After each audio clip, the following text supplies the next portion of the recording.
സുഹൃത്തുക്കളെ, ഈ പ്രസംഗം നമ്മൾക്കെല്ലാവർക്കും ഏത് സമയത്തും എവിടെ വെച്ചും അല്ലെങ്കിൽ നാലാളെ മുമ്പിൽ ഒരു കാര്യം സംസാരിക്കാൻ ഒരു സാഹചര്യം കിട്ടിയാൽ ഞാൻ എത്രയോ പ്രാവശ്യം എന്റെ മനസ്സിൽ അവരോട് ഈ കാര്യങ്ങൾ പറയേണ്ട കാര്യങ്ങൾ വളരെ സാഹിത്യമായും മറ്റു രീതിയിലൊക്കെ പറയാൻ ശ്രമിക്കും. പക്ഷെ അത് ഒരു ശബ്ദരൂപത്തിൽ വെളിയിൽ വരാൻ നമുക്ക് കഴിയില്ല.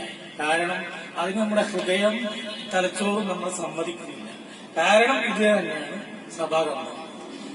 ഇങ്ങനെയൊക്കെ ആണെങ്കിൽ കൂടി ആഗ്രഹങ്ങൾ മനസ്സിൽ വെച്ച് പ്രായത്തെ ശപിച്ച് ആരോഗ്യത്തെ ശപിച്ച് നമ്മൾ എല്ലാവരും ഇതിൽ നിന്നും ഒഴിഞ്ഞു മാറി അവസാനം ഒന്നുമല്ലാതായി അല്ലെങ്കിൽ ഒന്നും പറയാൻ പറ്റാനുള്ള സാഹചര്യം ഉണ്ടെങ്കിൽ തന്നെ പറ്റാതായി നമ്മളെല്ലാവരും എരിഞ്ഞിറങ്ങും. അതിലും നല്ലത് ഇങ്ങനെ ഒരു അവസരം ഇവിടെ